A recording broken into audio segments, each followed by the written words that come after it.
Assalamualaikum dan salam Malaysia Madani. Apa khabar kepada penonton semua yang sedang menonton rancangan Diary Rawat di Rumah? Semoga anda semua berada dalam keadaan sihat sejahtera. Setiap hari Rabu jam 9 malam, kami di Diary Rawat pasti akan membawa pelbagai topik perbincangan mengenai kesihatan. Dan anda sedang menyaksikannya di saluran berita RTM, saluran TV1 dan juga di aplikasi RTM Klik. Bersama rakan pengacara saya hari ini, Nirwan Amir. Apa khabar Nirwan? Sihat Alhamdulillah Ilani. Saya nampak Ilani pun nampak sihat Ilani. Alhamdulillah. Jadi kepada anda semua jangan lupa kita juga bersiaran secara langsung melalui live di Facebook, di Facebook page Berita RTM dan juga DR RTM. Di sana anda boleh berkongsikan soalan, pandangan ataupun mahu perkongsian apa sahaja berkenaan dengan topik yang kita akan bincangkan pada malam ini. Dan yang paling penting, kita semua harus cakna mengenai kondisi kesihatan masing-masing dan perlu menjaga kesihatan kendiri. Tambah-tambah lagi dalam keadaan cuaca yang tidak menentu ini, dalam keadaan cuaca yang sangat-sangat panas ya Eleni. Betul. Sangat-sangat panas. Yang paling penting, pastikan sentiasa hidrasikan badan anda, minum dengan betul. Tapi Elani, ada yang mengatakan, memberikan pelbagai tip, berkongsi pelbagai cara supaya seseorang yang di bawah terutamanya yang terdedah kepada cuaca yang sangat panas, tidak minum air sejuk secara terus. Ada yang kata perlu minum air suam secara perlahan-lahan. Betul ke ini? Ada banyak sebenarnya. Sebab apa yang diorang perlu tahu, apa yang kita semua perlu tahu ialah kan negara kini sedang dilanda fenomena bahang. Memang setiap hari panas terik. Saya tak tahu macam mana ni orang boleh pakai tebal macam ni pada hari ini. Tak apa, ini malam ni kita dalam studio. Ya, itu yang pentingnya. Tapi yang harus semua orang tahu ialah gejala atau simptom-simptom penyakit bawaan haba. Kerana ini adalah komplikasi cuaca panas yang berterusan. Antaranya ialah kelesuan yang teramat. Berasa kepala kita ringan, pening, mual, ada yang sampai muntah. Dan kadang-kadang mula-mula kita akan berpeluh. Itu adalah kelesuan haba. Tetapi sekiranya pergi lagi teruk kepada strok haba, peluh pun kita dah tak boleh. Badan kita tidak dapat mengeluarkan peluh. Kita akan berasa keliru, otot kejang. Ada yang sampai hilang koordinasi badan. Sampai ke tahap sawan. Dan sekiranya anda mengesyaki siapa-siapa yang anda kenali sedang menghadapi gejala-gejala ini, jangan lupa bawa mereka ke Jabatan Kecemasan untuk mendapatkan rawatan segera. Kalau tak, seperti apa yang Nirwan cakap, kekalkan hidrasi sepanjang masa. Pakailah pakaian yang bersesuaian. Betul. Apa yang saya belajar daripada rakan-rakan saya, kalau kita sedang membuat aktiviti di luar, kalau boleh elakkan daripada pakai pakaian 100% kapas. Oh, okey. Sebab kapas ni dia akan serap kita punya peluh-peluh. Sebaiknya kita pakai baju microfiber, betul? Yes, sebab peluh kita ni sangat penting untuk penyedatan haba. Oleh itu, pakailah pakaian bersesuaian. Bukan seperti ini sekiranya sedap bermain di luar.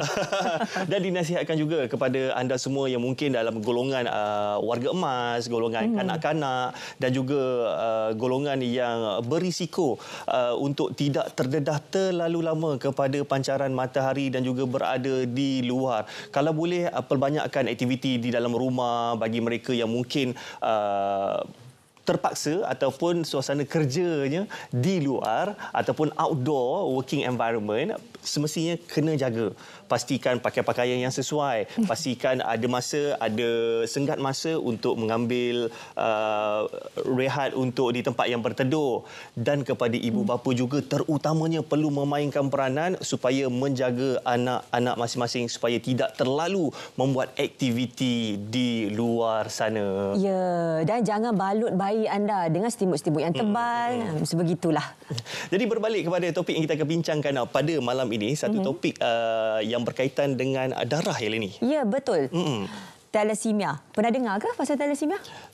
Pernah dengar, mungkin ada di luar sana yang belum pernah dengar. Okey, secara mukadimahnya, thalassemia merupakan sejenis penyakit genetik sel darah merah, ialah di mana seorang pesakit thalassemia tidak dapat menghasilkan sel darah merah yang berkualiti disebabkan oleh jin penghasilan sel darah merah itu terjejas. Oleh itu, banyak, macam nak cakap, masalahnya ialah penyakit genetik. So, oleh itu, anak akan mendapatnya daripada kedua ibu dan bapa. Itu ramai mengatakan thalassemia ini sebenarnya boleh dicegah sekiranya saringan dilakukan. Tapi itu secara mukadimah saja. Secara mukadimah. Sebelum Elani mengambil kedudukan sebagai saya bukan tetamu hari ini. Jadi baik kepada anda semua, sempena sambutan Hari Thalassemia Sedunia yang disambut pada setiap Mei setiap tahun, dan tema pada tahun ini adalah Be Aware, Share, Care, Strengthening Education to Bridge the Thalassemia Care Gap. Ada keyword dekat situ yang kita boleh gunakan, iaitu education. Tapi apa-apa pun, saksikan teaser yang berkaitan dengan penyakit thalassemia ini terlebih dahulu.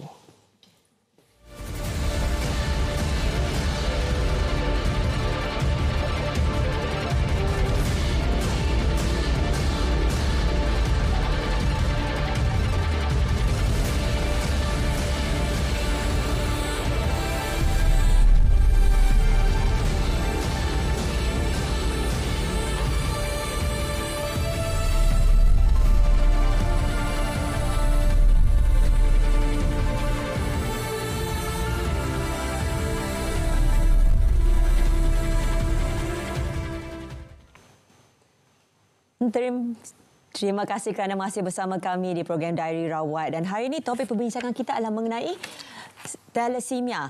Penyakit genetik mengenai sel darah merah. Dan bersama kita pada hari ini tetamu undangan kita Dr. Vina Selvaratnam, seorang pakar perunding hematologi daripada Hospital Ampang. Doktor, apa yang sebenarnya ramai tak tahu ialah Hospital Ampang merupakan pusat rujukan hematologi kebangsaan.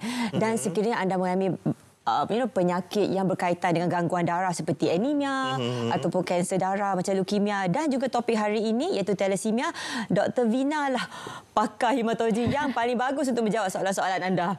Apa khabar Dr. Vina? Very well, thank you. Terima kasih kerana bersama kita pada hari ini. So kita tanpa melengahkan masa, kita akan tanya soalan pertama kita. Saya nak Dr. Vina kalau boleh tolong ceritakan kepada semua orang apakah sebenarnya thalassemia, dan kalau sebelum ini mereka diklasifikasikan sebagai minor, major dan intermediate, tapi sekarang klasifikasi itu telah ditukarkan. Dan juga apa perbezaan antara thalassemia alpha dan beta? Okey, ni banyak sangat soalan. Memang banyak. Saya bagi Dr. Vina kupaskan semua sekaligus. Alright, okay. Firstly, saya akan ucapkan terima kasih kerana panggil kita untuk memberi penjelasan. Of course, the keyword is education. So, kita semua kena faham apa tu thalassemia sebelum kita boleh jelaskan. Okay? So, seperti yang you correctly pointed out tadi, thalassemia adalah penyakit darah, penyakit keturunan, penyakit genetik, di mana masalah genetik ini berpunca daripada penghasilan hemoglobin. Okay. Penghasilan hemoglobin menjadi tak normal, dan di mana darah tu menjadi lebih rapuh daripada biasa. Dia senang pecah. So pesakit-pesakit thalassemia itu akan mengalami masalah kekurangan darah sebab jangka hayat darah merah tu akan berkurangan. So dia akan mengalami kekurangan darah. And very true, it is masalah genetik. Kita ada dua jenis thalassemia, thalassemia alpha dengan thalassemia major. Beta. Right. So untuk menghasilkan satu hemoglobin yang normal, kita memerlukan kedua-dua hemoglobin tu untuk menjadi adalah normal. Globin chain ni normal, right? Okay. Alpha pun kena normal, beta pun kena normal. Kita ada 4 alpha dan 2 beta yang membentuk satu hemoglobin yang normal. Okay. So kalau kita cakap kita ada alpha thalassemia, maksudnya adalah masalah dengan pembekuan protein alpha. Hemoglobin alpha. No, globin alpha. Globin alpha. Ya, alpha globin chain tu bermasalah. Kalau kita cakap kita ada beta thalassemia, dan penghasilan beta globin tu adalah bermasalah. Okay. So, bila berlaku ketidakseimbangan, kalau kita ada beta globin C, masalah hemoglobin beta thalassemia, hemoglobin beta tu menjadi tak normal, menjadi tak seimbang. Alpha dengan beta tu tak seimbang, so darah tu akan rapuh. Likewise, kalau alpha menjadi masalah, dan alpha mungkin akan kekurangan, beta akan berlebihan, tak seimbang, and then dia akan rapuh as well. Okay. Alright. And it is keturunan. So pembawa selalunya tak ada bergejala. So dia carrier sahaja. So darah dia akan normal, tapi sebab dia bukan kedua-duanya bermasalah. Tetapi kalau berpenyakit, you akan mengalami masalah. So, dua pembawa kalau dia kahwin dan dia mendapat anak yang mendapat kedua-dua gene yang abnormal tu, then dia akan berpenyakit. Right? So, kalau kita tengok daripada, kalau dua pembawa kahwin, kebarangkalian untuk mendapat anak yang bermasalah adalah selalunya satu daripada 25%. Kalau kita bercakap pasal... Kita boleh rujuk kepada kan? Okey, so kalau tengok chart tu, pembawa separuh, right? Bermasalah. So, bila kita pass that gene tu kepada anak, then anak akan dapat separuh, ada kemungkinan dapat separuh yang normal ataupun separuh yang tak normal. Kebarangkaliannya. So, kebarangkalian untuk dapat kedua-dua yang berabnormal tu adalah 1 in 4 kalau kita cakap pasal beta globin. Okay.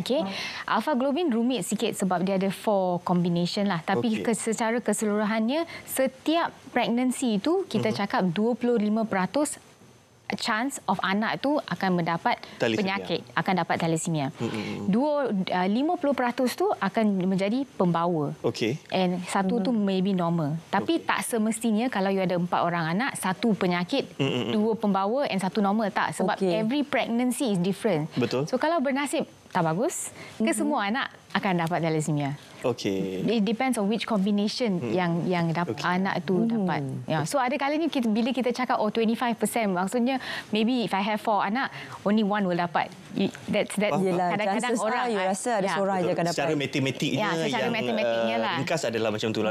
Maksudnya 25% kebarangkalian untuk menjadi anak tu untuk mewaris penyakit thalassemia. Kedua-dua gene yang bermasalah. Tetapi it is every pregnancy. Bukan daripada kesemuanya, ke semua anak. So, setiap kandungan every time you mengandung, that chance is 25%. So, if you memang tak bernasib baik, then semua anak ada thalassemia. Katalah kalau isteri adalah pembawa, suami bukan. Berapa peratus kalau macam tu? Kalau suami bukan pembawa, then tak ada peluang anak tu mendapat penyakit. So, jadi pembawa pun tak dapat juga? No, pembawa yes. So that pembawa would be still 50% lah. 50% chance that anak tu akan menjadi pembawa. Baik. Doktor, mungkin masyarakat di luar sana, doktor, mungkin biasa mendengar salah satu penyakit darah yang lain, iaitu anemia, doktor. Adakah ia ada persamaan ataupun berbeza? So, anemia adalah gejala. It is not a penyakit. It is a symptoms. So, kita kena tahu whenever ada anyone yang ada anemia, kita kena tahu apa sebab you dapat anemia. So, thalassemia boleh menyebabkan anemia. Tapi masalah lain juga boleh menyebabkan anemia. Kalau pembekuan, kalau pembentukan darah dalam sumsum tu tak betul, tak bagus, disebabkan aplastik ke myelodysplasia ke, dia abnormal, dia pun boleh menyebabkan anemia. Kalau you tak cukup besi. So, the other problem is kekurangan besi. So, kita panggil iron deficiency anemia. So, that is also one of the major causes of anemia yang kita ada in our country lah. Tapi anemia adalah satu topik besar yang memerlukan perbincangan lain. Tapi kali ini nak minta doktor tolong ringkaskan gejala atau simptom bagi mereka yang sebagai seorang pesakit thalassemia. So, kebanyakan pesakit yang ada thalassemia tu, gejala utama or first presenting symptoms is anemia, masalah kekurangan darah.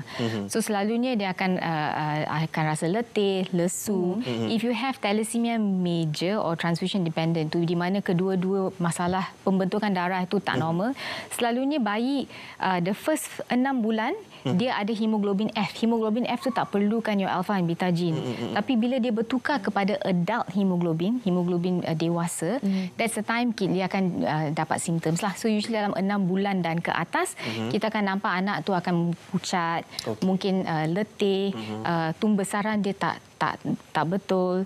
Kadang-kadang mereka ada macam liver and spleen. Maksudnya hati dan limpa tu akan membesar sebab tu adalah tempat di mana kalau kekurangan darah teruk sangat, dia bentuk darah di luar daripada sumsum tulang. So, kebiasaannya kita membentuk darah di dalam sumsum tulang. Tapi di pesakit thalassemia, sebab sumsum tulang tu tak dapat menampung, dia cuba bentuk darah di luar daripada sumsum tulang. So, hati dan limpa akan membesar as well. So, these are the symptoms lah yang kita akan tahu semasa masa bayi. Tapi tak semestinya semua pesakit akan present symptoms pada usia 6 bulan. Anytime dia boleh dapat, bergantung kepada berapa banyak keseimbangan. Mungkin ketika kanak-kanak ataupun remaja? Ya, boleh.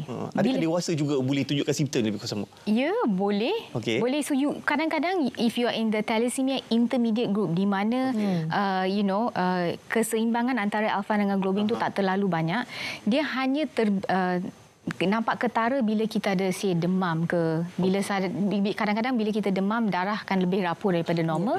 So masa tu baru you dapat anemia and then baru tahu you ada thalassemia. Ataupun pada wanita mengandung bila keperluan hemoglobin darah tu bertambah masa you mengandung, then masa itulah you nampak ada diagnose dengan thalassemia. Tapi yalah, so bergantung kepada degree of ketidakseimbangan antara globin gene tu. Faham. Okey doktor. Baik doktor. Saya rasa ini satu topik yang mungkin kita akan kupas lebih dalam lagi dari segi rawatannya, bagaimana nak diagnosnya, apa yang perlu dilakukan oleh pesakit, bagaimana isu berkaitan dengan perkahwinan pun kita akan sentuh juga pada malam ini. Yalah, saringan dia sangat penting. Apa pun kita ada satu soalan daripada Facebook untuk kita kongsikan bersama pada malam ini. Soalan daripada... Ya, boleh kita paparkan soalan? Okey, mungkin kita boleh paparkan. Ini perkongsian kepada daripada rakan kita di Facebook. DW Honey Bunch. Saya alfa thalassemia, suami beta thalassemia. Anak sulung saya major beta thalassemia, anak kedua saya normal, ketiga pembawa, keempat pembawa. Dan transplant cord blood on 2000. Sekarang anak saya berumur 16 tahun. Transplant dos masa umurnya 2 tahun. Alhamdulillah anak saya semakin sihat dan tak ada follow up lagi since transplant. Sekarang HB-nya hemoglobin adalah 14 dan cemerlang dalam pelajaran dan berada di college vocational. Alhamdulillah. Okey. Itu perkongsian daripada... Itu perkongsiannya. So kita ada banyak cara, not to say, one of the cara untuk rawat thalassemia adalah melalui pemindahan sumsum tulang or transplant. So kalau and selalunya yang paling bagus pendermanya adalah adik-beradik di mana kita yang HLA mereka adalah samalah sebab dia dapat separuh sama daripada ibu dan ayah. Dari HLA. So HLA lain, thalassemia punya gene pun lain. Okey, baik. Doktor simpan dulu apa kaedah rawatan untuk pesakit thalassemia ini dan kita akan bincangkan kemudian kerana selepas ini kita akan berehat seketika. Kita akan kembali selepas ini di dalam rancangan Diari Rawat.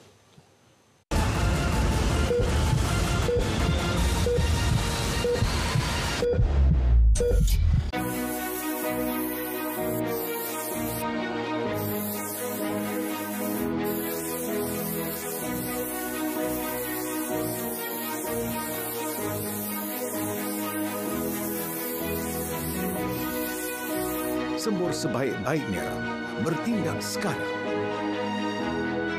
Lindungi keluarga anda.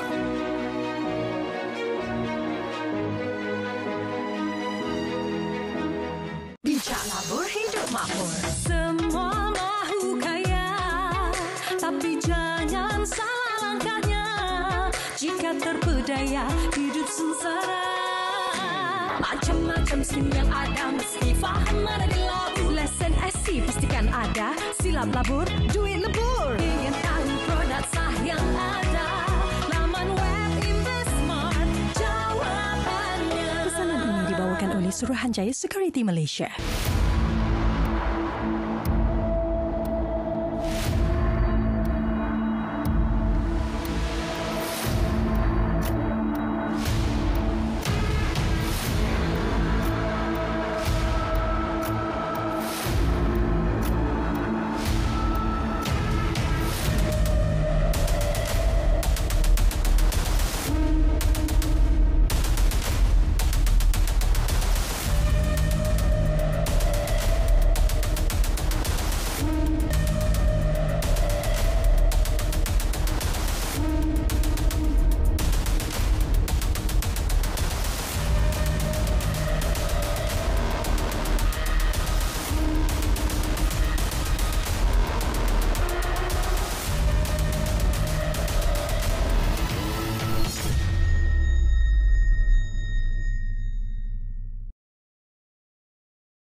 Saya merasa sunyi dan perasaan sedih berpanjangan.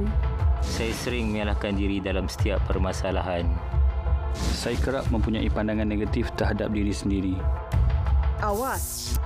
Itu tanda-tanda kemurungan.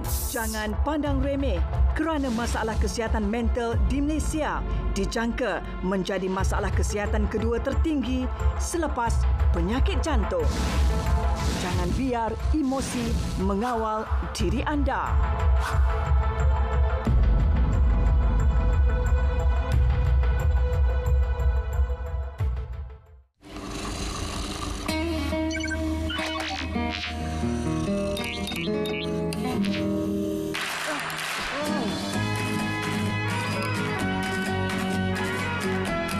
Padamkan komputer untuk lebih penjimatan. Satu lagi idea bernas untuk anda.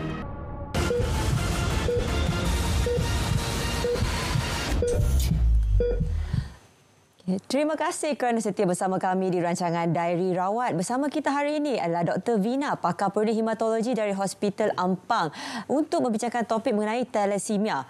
Baik Nirwan, ada banyak persoalan daripada kamu tadi. Betul. Ini bukan kata daripada saya. Saya juga mewakili penduduk rakyat Malaysia, masyarakat umum dan juga penonton terutamanya untuk memahami, untuk cakna dan juga mendapatkan pencerahan mengenai apa itu penyakit thalassemia, bagaimana segi rawatannya dan juga apa perkara yang boleh dilakukan untuk mencegah daripada mewariskan thalassemia kepada generasi yang seterusnya.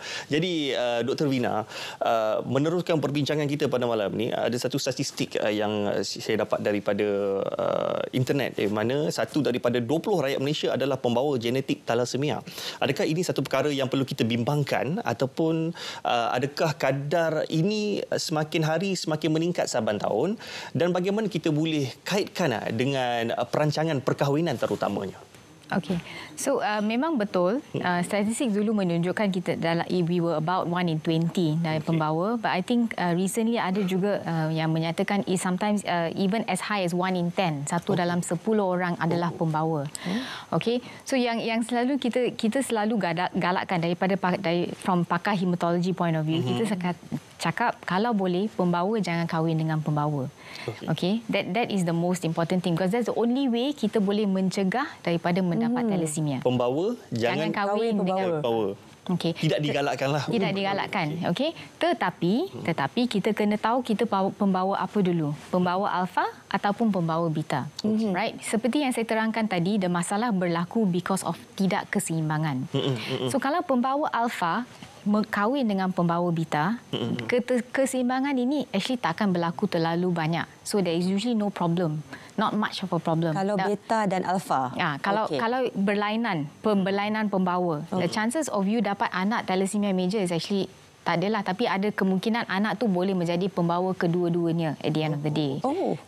Tapi the chances of you dapat pesakit thalassemia in that situation tak ada. Tetapi kalau pembawa alfa kahwin dengan pembawa alfa ataupun pembawa beta kahwin dengan pembawa beta, then yes, you akan dapat anak yang thalassemia major, berpenyakit pesakit thalassemia. Chances of you dapat definitely ada chance of dapat pembawa, tetapi risiko untuk dapat pesakit thalassemia in that union itu memang adalah. So that's the only way yang kita boleh mencegah daripada mengurangkan pesakit thalassemia. Nak kurangkan pembawa maybe tak boleh sangat, okay, but at least kita ada pembawa sampai bila-bila tanpa penyakit would be a better option. Jadi saringan ini boleh dilakukan, ada tak macam negara ini melakukan saringan yang nasional di peringkat sekolah atau mana-mana? Yes, I don't know. So lepas COVID ni memang tak aktif kan, sebab kita tak ada masa and masalah and all that. Tapi pre-COVID memang kita start or as part of a national program, ada saringan Form 4. So Form 4 pesakit-pesakit tingkatan 4 disaring di sekolah. Kita cek FBC kerajaan ada program saringan Form 4 ini dilakukan oleh klinik kesihatan di setengah hospital di seluruh negara.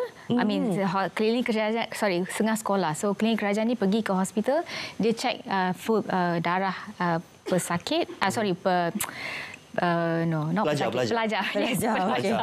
Pelajar tingkatan 4 dan kalau didapati ada masalah thalassemia, tanda-tanda yang ada thalassemia tu, dia akan lakukan saringan as well, saringan lanjut.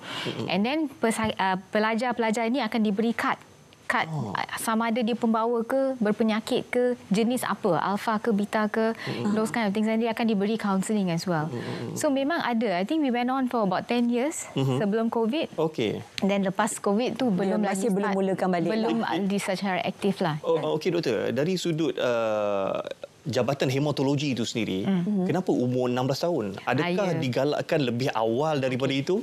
So kalau terlalu awal kita akan lupa. That tugas tu diberi kepada ibu bapa, right? If you're in Form 4, maybe Form 4, saya rasa lah, I'm not sure what is the history kenapa Form 4, tapi 16 years is consent for marriage kan dulu, and then ada sexual consent and all that age. So at least you have informed consent who your partner is going to be. Secara logik mungkin dari segi kematangan kematangan of fikiran, dari segi you nak cari pasangan at that time, you actually boleh kahwin also at some point when you're 16 years old. So you have that authority to pilih your pasangan. So it's better that you know who your partner is sebelum you kahwin. Okey, tapi dalam negara kita ada tak pernah mereka membuatkan saringan pra perkahwinan untuk thalassemia? Sebelum ini memang ada, tetapi I think after a while, sebab dia dah buat Form 4, dia tak wajib. Tapi you can do. Saringan ini boleh dilakukan kat mana? Klinik kesihatan? Klinik kesihatan, any clinic. So actually most times when they do first saringan tu dari segi cost wise lah, sebab nak buat the whole Form 4 punya screening, what they do is they do full blood count sahaja. Dan daripada full blood count tu, full blood count maksudnya yang biasalah kita pergi check dapat tengok hemoglobin kita kalau ada anemia atau tidak. Betul. Tapi kadang-kadang hemoglobin alone tak cukup. Dan dia akan tengok size. Dia ada MCV, MCH. Kalau size dia kecil, then kita akan move on to doing something called hemoglobin analysis. Nak tengok sama ada you ada alpha ke beta ke. Usually to rule out beta lah. Dan kalau tak ada beta thalassemia, then alpha thalassemia ni kita kena buat genetic testing. So kita kena faham, bila kita check FBC sahaja dan kita buat something called hemoglobin analysis, HB analysis, kita masih tak boleh rule out alpha thalassemia. Alpha thalassemia ada satu step lagi di mana kita kena buat genetic testing. So selalunya orang cakap, saya pergi ke klinik cakap, saya tak ada thalassemia, so tak ada. Tak semestinya tak ada. You need to rule out alpha thalassemia, ada one step ahead, kena buat genetic testing. Kita panggil molecular testing or specifically genetic testing, di mana dia kena extract DNA dan dia kena run that genetic test. Itu dari segi untuk membuat ujian saringan terhadap pesakit untuk menentukan sama ada dia adalah pembawa ataupun juga pesakit thalassemia. Jadi doktor, ingin dikongsikan soalan daripada rakan kita di Facebook, iaitu Nur Hafizah Borhan. Mungkin boleh kita paparkan soalan beliau. Jika disahkan pembawa thalassemia, perlukan rawatan susulan ataupun tidak jika tiada sebarang masalah kesihatan? Okey.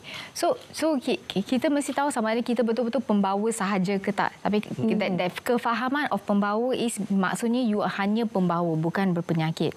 Kadang-kadang kita adalah penyakit yang tidak bersimptomatik pada masa itu.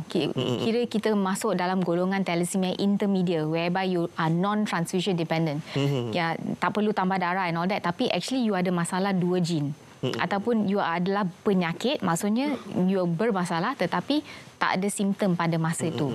So but if you hanya ada masalah 1 gene saja, maksudnya memang pembawa betul-betul sahaja, then you don't really need to follow up.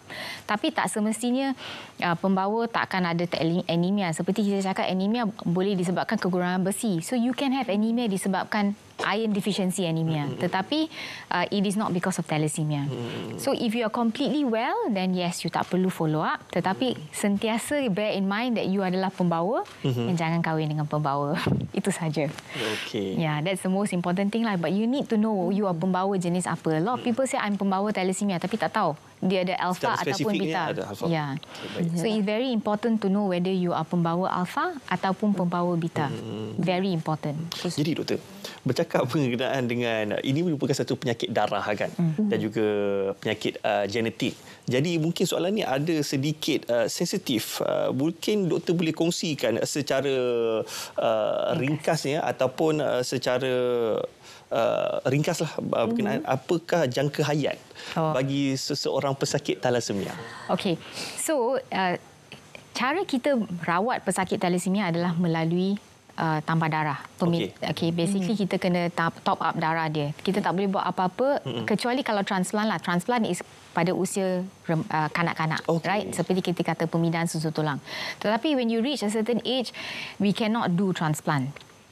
Sebab ada selalunya even overseas pun kalau you reach about 20 years and all that, memang kita tak buat pemindahan. So limit dia dalam 20 tahun?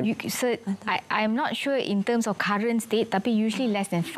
Sebab you dah tak tambah darah very often, tak ada masalah iron overload. Because we start tambah darah kan, besi akan bertambah dalam badan. That besi yang bertambah dalam badan boleh mendap dekat jantung, mendap dekat tempat lain and all that. Then your chances of for transplant becomes less. Of course, more experience kita ada, kadang-kadang kita push that limit to a bit higher. But to the best of my knowledge, I could be wrong, but from my understanding, the younger the better. We can do transplant as young as 2 years old and so on and so forth. Tetapi kalau boleh, the younger the better. So you usually pediatric age lah, less than 12 years old, is where we do stem cell transplant. Alright. Okay. So, adulthood kita tak buat stem cell transplant. So kita tambah darah. Right. Sebelum kita ada ubat untuk kurangkan besi and all that, jangka hayat is actually very rendah lah, about 20 to 30 years. Sebab dia tambah darah, besi berkumpul dalam badan, dia akan rosakkan jantung, akan rosakkan hati and all that. So jangka hayat memang rendah. But now with chelation therapy, kita ada ubat untuk buang besi dalam badan. Either dari segi makan as well as cocok. So when we are able to kurangkan that kesan sampingan of iron overload or besi yang bertambah dalam badan, then jangka hayat is kita ada pesakit yang 40-50 years old. That is for transfusion dependent. Maksudnya dia tambah darah. Kita ada golongan yang non-transfusion dependent. Maksudnya dia tak tambah darah langsung. Right? Yang that golongan can live even longer. We have our oldest patient dalam 70-something, almost 80-something, non-transfusion dependent. So kita boleh manage. So it depends on what type of thalassemia, how you control your kalau rajin makan ubat, rajin cucuk and all that, then your jangka hayat will bertambah. Okey, jadi kesimpulannya kita ada beberapa jenis thalassemia. Yang pertama adalah pembawa thalassemia. Anda boleh jadi pembawa thalassemia alpha atau beta. Sekiranya anda adalah seorang pesakit thalassemia, anda boleh jadi seorang yang tidak memerlukan darah atau blood transfusion lah. Dan juga seorang yang perlu atau panggil blood transfusion dependent. So mereka yang blood transfusion dependent pula akan mengalami banyak komplikasi, terutama disebabkan oleh zat besi yang banyak yang terkumpul setiap kali darah diberi. Okay. Dan kita akan mengupas lebih lanjut lagi mengenai rawatan thalassemia dan juga kenapa dan bagaimana dengan pemakanan, terutama yang makanan zat besi tinggi. Tapi sekarang kita akan pergi ke kapsul farmasi. Dan soalan hari ini ialah sunscreen. Dengan cuaca yang panas ini, sunscreen betul ke ada pil?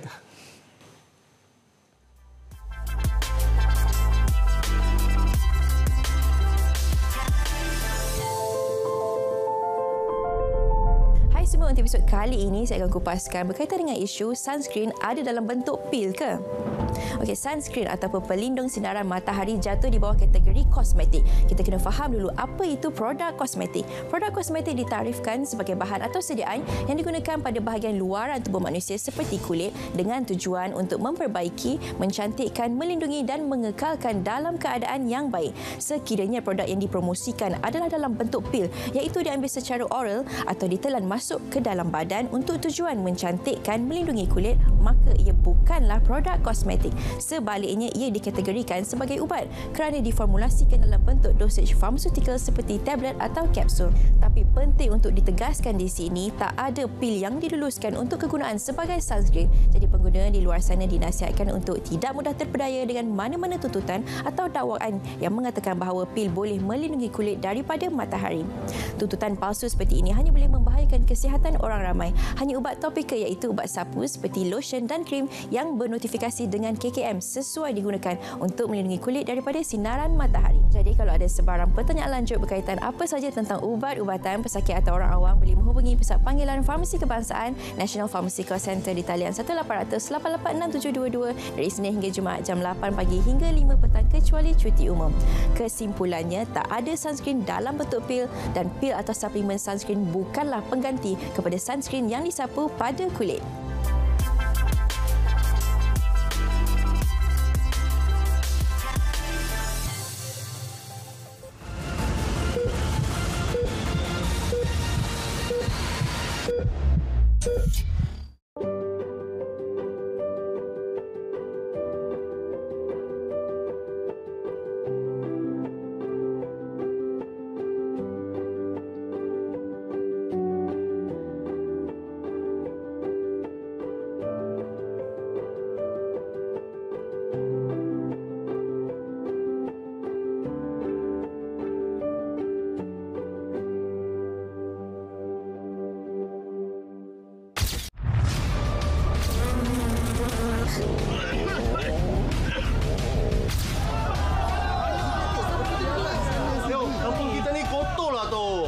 Saya pun sudah sakit perut ni tu. Kata kita ramai-ramai, gotong royong bersihkan kawasan kita. Saya setuju.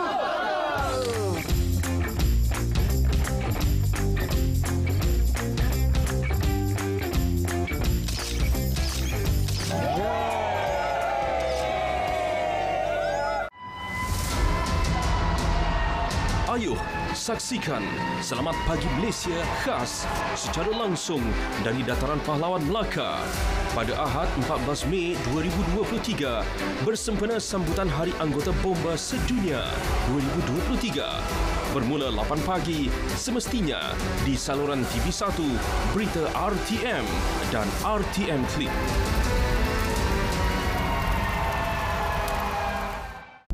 Kecemasan boleh saya bantu? Encik, ada motor aksiden lah dekat sini, Encik. Langgar gajah kot.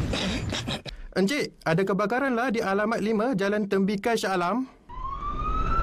PGO dari FRT Shah Alam didapati tiada kebakaran berlaku di sini. Over.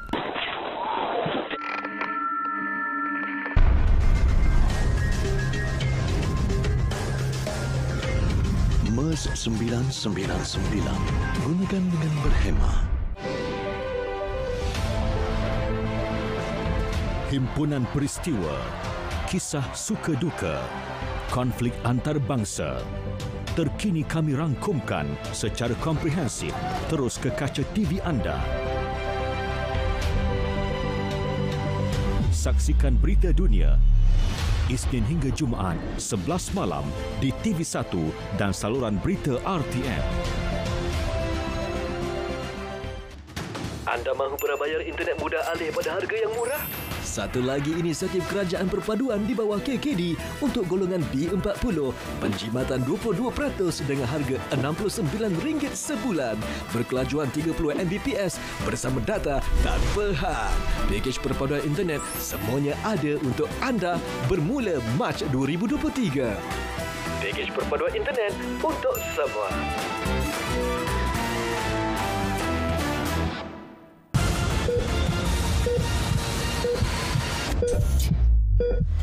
Terima kasih kerana terus setia bersama kami di dalam rancangan di Hari Rawat pada malam ini. Kita masih lagi membincangkan topik berkenaan thalassemia dan kita bersama dengan Dr. Vina, pakar perunding hematologi daripada Hospital Ampang untuk membincangkan serta mengupas topik-topik berkenaan dengan thalassemia. Jadi sebelum kita teruskan perbincangan, kita nak kongsikan soalan daripada pengguna ataupun rakan kita di Facebook Berita RTM. Mungkin Eleni bacakan komen di Facebook. Seperti apa yang akan dipaparkan di skrin anda. Soalan daripada Akus Jo. Bolehkah seorang pembawa thalassemia menderma darah? Baik, doktor. Okey. Alright. Dan soalan yang kedua daripada Aina Bersamam, diet pemakanan untuk kanak-kanak yang mengidap thalassemia, boleh doktor kongsikan dari zat besi berlebihan? Okey, alright. So kita jawab soalan yang pertama dulu, okey. So pembawa thalassemia sebenarnya actually boleh derma darah dengan syarat dia punya hemoglobin tu is normal lah. So selalunya pembawa thalassemia tak ada masalah hemoglobin. So selalunya grossly mereka akan cek tengok hemoglobin normal ke tak. Tetapi kadang-kadang if they do full blood count, dia nampak macam hemoglobin rendah sedikit, your size MCV, MCH rendah and all that, then they will see weigh risk and benefit. Then dia akan diagnose dulu sebelum you boleh derma darah. So bergantung kepada grossly tu how low your hemoglobin is. But generally speaking, pembawa thalassemia completely asymptomatic, hemoglobin normal, shouldn't be a problem to derma darah. Yeah. Dan sebagai pemahaman bersama doktor, hemoglobin merupakan sel darah merah. Yes. Mungkin ada di kalangan penonton yang mungkin kurang memahami terma hemoglobin tu adalah kata saintifik bagi sel darah merah. Dan doktor, mungkin doktor teruskan dengan soalan yang kedua. Okay, berkaitan dengan diet untuk kanak-kanak. So soalan diet untuk kanak-kanak. So first of all kita kena tengok apa what type of makanan, okay, and kandungan besi dalam makanan. So selalunya most times lah hospital yang rawat thalassemia ni dia ada makanan or list makanan yang mana besi dia tinggi sangat. What is the amount of besi dalam tu, and apa yang perlu kita kurangkan, apa yang kita perlu elakkan. So sebagai contoh, makanan yang banyak mengandungi besi is red meat, seafood, makanan kerang, shell food, shellfish and all that lah. So apa-apa yang ada dalam seperti dalam paparan skrin pada ketika ini. Betul. So di sana. Then something that I found very interesting which I didn't know for a long time until I joined hematology is actually kari pun ada banyak besi. Oh, okey. Yes. Dari apa? Daun kari itu sendiri. Serbuk kari. I don't know. Rempah lah mungkin. The rempah. Maybe in the rempah. So those kind of things also we need to kurangkan. Tak boleh makan terlalu banyak.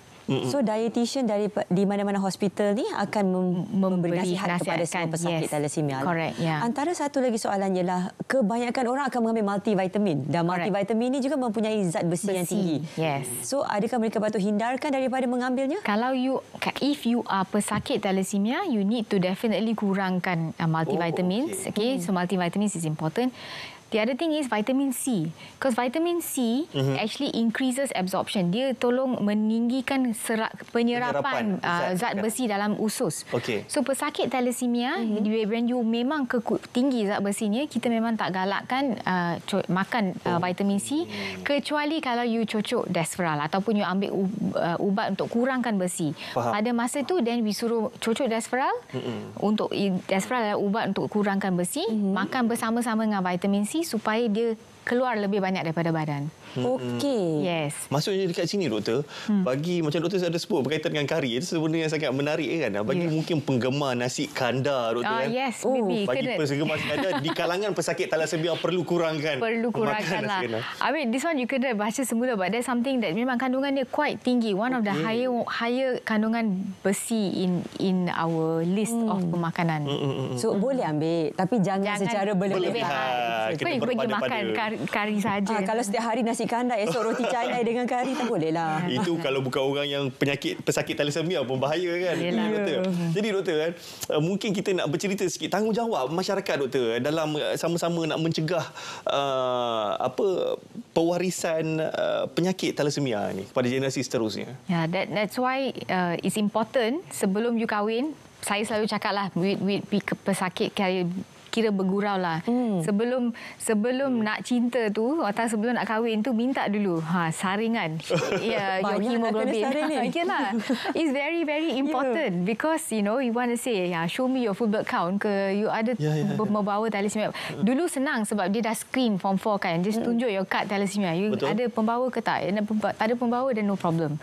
Or if your pembawa berlainan, then you can. Yalah, sebab kesian kepada anak nanti. Betul. Betul. Maksudnya dekat sini para penonton, kalau mula nak bercinta tu, tanya dulu. Saya nak tengok awak punya full blood count. Saya nak tahu awak ni pembawa thalassemia ke tidak, supaya saya boleh bercinta dengan awak dan kita boleh fikirkan untuk jangka masa panjang. Betul macam tu, doktor? Betul. Walaupun macam bergurau, tapi sebenarnya ini adalah because banyak komplikasi kepada anak kita nanti.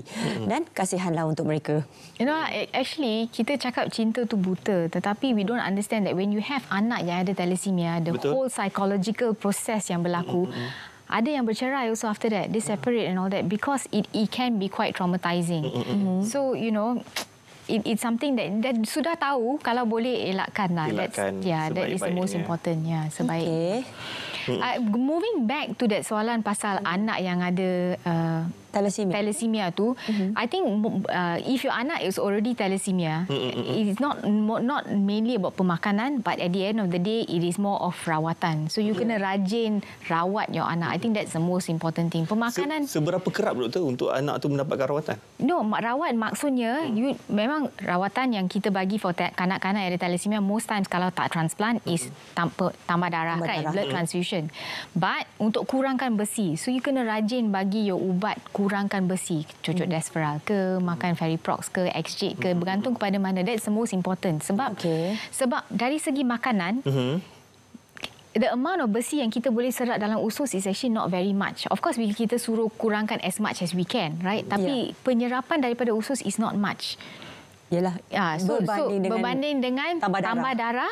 And kalau you nak keluarkan that besi tu, you kena keluarkan melalui ubat. If you don't makan ubat ke, cucuk ubat ke, your makanan is not going to contribute very much. Desferal ni bila dicucuk akan mencernakan zat besi itu untuk keluar. No, actually it will keluar dalam kencing. So orang yang makan ubat cucuk Desferal ataupun makan ubat keluarkan this one, you akan nampak warna kencing dia berlainan. It's more pekat, more yellow.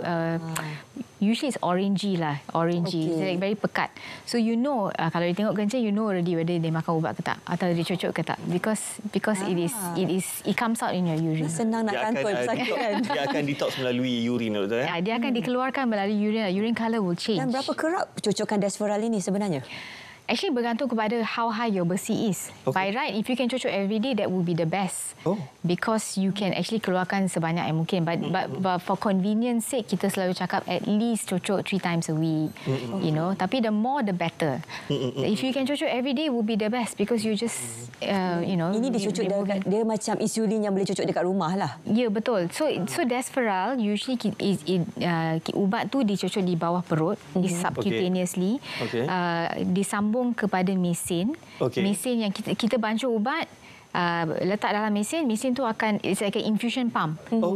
So dia akan kadar dia dulu usually dalam 6 jam or 12 jam bergantung kepada this one lah. So you just sambung pada that mesin. Usually kita advise patient to cucuk malam sebelum kita cucuk, tinggalkan that mesin tu supaya the whole day dia akan proses lah, dia akan masuk sikit. And then eventually pagi you bangun dah this one. But kadang-kadang orang cakap, very susah lah, sakit ke, tak boleh bergerak ke, those kind of things. Itu semua bergantung kepada individu lah. Peranan diri sendiri untuk menjaga kesihatan diri. Kan? Jadi doktor, saya ingin berkongsikan satu perkongsian daripada rakan kita di Facebook, iaitu daripada Saiful Ardan Jamaluddin. Saya adalah pesakit thalassemia minor dari kecil, tetapi disahkan semasa umur saya 23 tahun. Sekarang saya berumur 61 tahun. Saya menerima rawatan setiap 4 atau 5 bulan sekali di hospital. Adakah saya berisiko dengan lain-lain penyakit kerana saya mengambil folic acid sepanjang hidup saya? Jadi sebelum doktor mengulas ataupun menjawab persoalan daripada rakan kita di Facebook ini, kita akan berehat seketika. Kita akan kembali selepas ini di dalam rancangan Diari Rawat.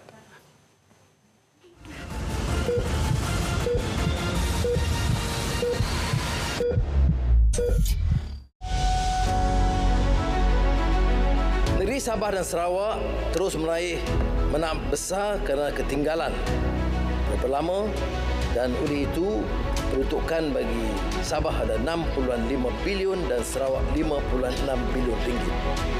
Ini adalah untuk beberapa program khusus membangunkan bandar-bandar bersepadan dengan Kalimantan Indonesia seperti Kalabakan, Sabah dan Kelalan Sarawak dengan kos 1 bilion ringgit sebagai langkah menyambung perpindahan ibu negara Indonesia ke Kalimantan.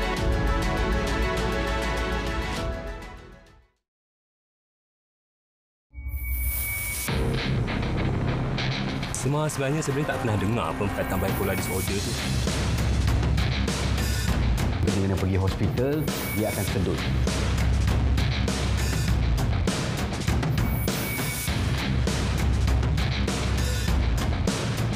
Saya Syahid Samsudin dan saya Dr. Haimi Sayuti bersama kami dari majalah Dari Meja Doktor.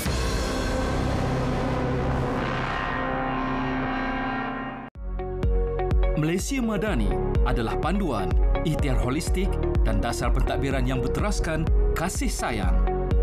Ia bertunjangkan sikap saling menghormati, meraihkan kepelbagaian dan pendapat. 5 jari dengan jalur merah putih merupakan simbol rukun negara. Bulan sabit melambangkan Islam sebagai agama persekutuan. Bintang berbucu 14 menandakan perpaduan 13 buah negeri dan wilayah persekutuan. Bulatan biru menzahirkan kebulatan muafakat dan perpaduan rakyat. Warna biru bermaksud kesatuan nasional, keterangkuman dan persaudaraan. Kuning, nilai tradisi, kebudayaan dan kearifan tempatan. Merah, keberanian, jati diri dan keazaman. Putih, keluhuran budi, kesucian hati dan hasrat murni.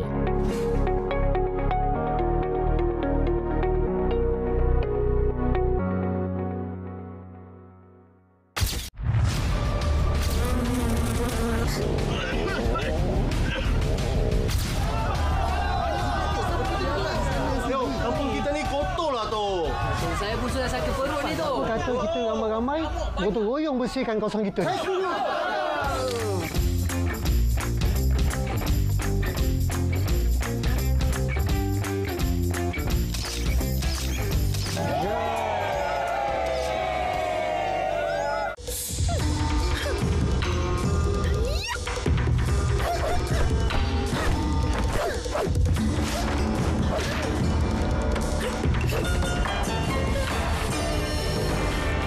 Menggosok baju sekaligus boleh menjimatkan elektrik. Satu lagi idea bernas untuk anda.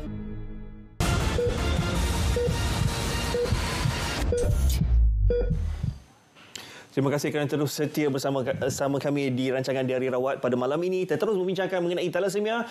Mungkin doktor boleh terus untuk mengulas soalan daripada sahabat kita di Facebook sebentar tadi.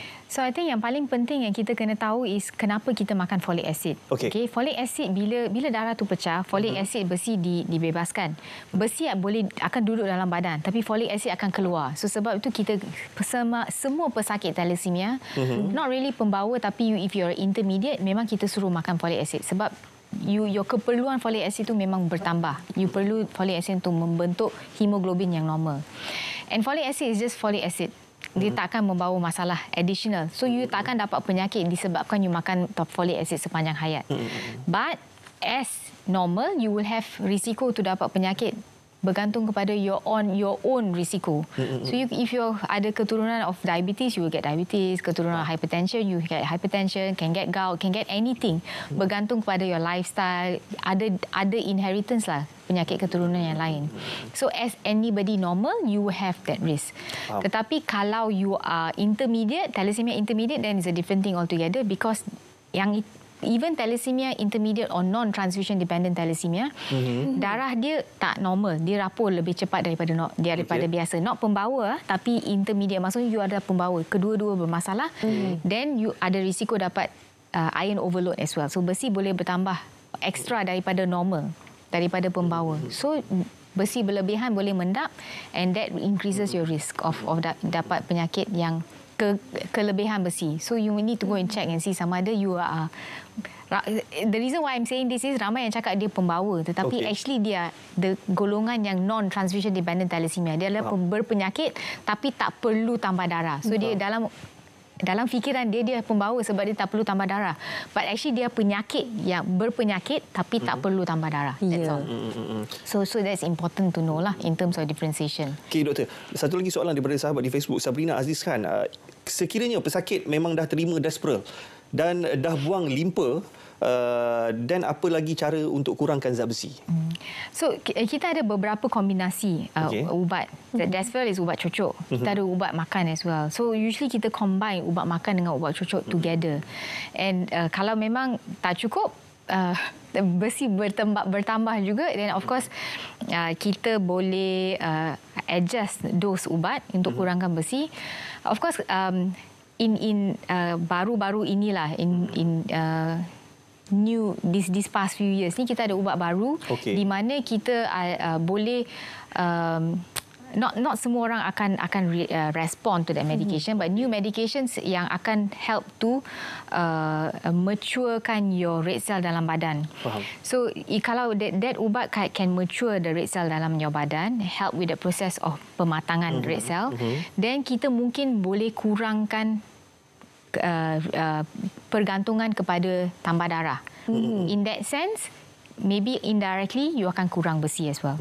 Okay, I just want to say that buang limpa is not untuk kurangkan besi. Buang limpa is untuk kurangkan pergantungan kepada tambah darah. Betul. Alright, okay. So we need to understand that lah. Buang that limpa is because most of the time darah akan berkumpul dalam limpa. So kita konsep is kita buang limpa, maybe kita boleh kurangkan tambah darah. Hemoglobin akan bertambah. So that is not to kurangkan besi, but to kurangkan tambah darah. Okey. Dua organ dalam badan kita yang akan membesar atau bengkak adalah satu limpa kita dan satu lagi macam doktor cakap ialah hati di belah kanan kita. Tapi kenapa, boleh doktor ceritakan kenapa pula hati yang membengkak pada masa ini? So bila selalunya the spleen is more susceptible lah, dia akan lebih besar, lebih banyak. Tapi bila kita dah buang spleen, then mana lagi organ yang ada? So hatilah yang akan take over the spleen. So selalunya kalau kita dah memang buang limpa, kita akan support dengan maintain the hemoglobin supaya dia tak bergantung pada organ lain. So tambah darah tu mesti ada, tapi maybe kekerapan itu akan berkurangan. Dengan target hemoglobin tu kita kena sentiasa maintain at certain level lah, supaya not to say normal, but not normal as you and me, tetapi bergantung kepada the individu dalam 9 ke 10 or sometimes even 8, bergantung kepada what is the underlying penyakit tu, supaya kita kurangkan the risiko of other organs yang membesar pula. Boleh doktor ceritakan apakah normal hemoglobin untuk orang biasa dan apakah yang macam tercakap yang optimum untuk mereka yang sakit thalassemia? Alright, okay. So for us, you and me, normal hemoglobin is 12 dan ke atas. Usually females 12, males 13. Kita cakap normal lah, tapi anything more than 12 kita ambil generally speaking. Pesakit thalassemia on the other hand, selalunya darah dia akan kurang, 7 ke 8 ke whatever. Those are transfusion dependent. So when you're transfusion dependent, your hemoglobin will drop memang rendah, and then kita akan support supaya boleh masa kanak-kanak tu kita kena support supaya dia punya tumbesaran tu tak terbantut. So to support growth. So kita akan maintain pre-transfusion hemoglobin dalam 10 ke supaya kita boleh pesakit tu boleh membesar dengan normal, right? Tapi yang that is pediatric. So whether you are transfusion dependent ke non transfusion dependent, kita akan cuba maintain hemoglobin minimum of at least 10 usually lah, right? Supaya you akan grow this one. After when you pergi ke adulthood pula, yang transfusion dependent usually will continue. Sebab kalau kita tak tambah darah, dia akan jatuh sangat rendah. Tapi yang non-transfusion cohort tu, kadang-kadang kita boleh maintain hemoglobin of 7 ke 8 ke, sometimes even 6, bergantung kepada dia punya symptoms. Kalau dia tak ada masalah, dia boleh carry on with the activity of daily living, then kita akan just support to individual punya ketahanan. So, kalau saya tak boleh tahan anything less than 6, saya kena tambah lah. Tapi ada yang okay.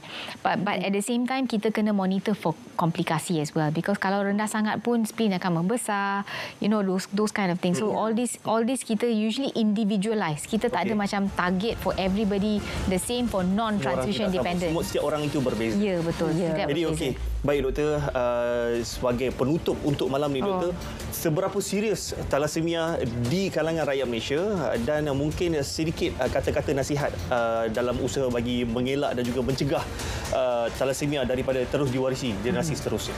Okey. So I mean I would say kita bernasib baik sebab kita ada cara nak rawat, kita ada cara nak mencegah komplikasi. So actually in terms of rawatan thalassemia, we are quite okey, kita ada rawatan in terms of transplant pun. So that's actually quite good. So dari segi kalau kita ada, kita manage. But I think the most important thing is mencegah. So pembawa, please don't kahwin dengan pembawa. Baik. Supaya kita boleh kurangkan pesakit thalassemia yang ada di this country. That is the most important. Baiklah, terima kasih Dr. Vina dan terima kasih juga kepada semua penonton yang menonton rancangan Diary Rawat pada malam ini. Jangan lupa kepada anda yang terlepas, kita saksikan siaran ulangan pada setiap hari Rabu jam 3.05 petang di Berita RTM dan juga setiap hari Khamis jam 3.05 petang di TV1. Sampai di sini saja kami mengundur diri. Betul. Sehingga kita berjumpa lagi pada minggu hadapan dalam rancangan Diary Rawat. Assalamualaikum dan selamat malam.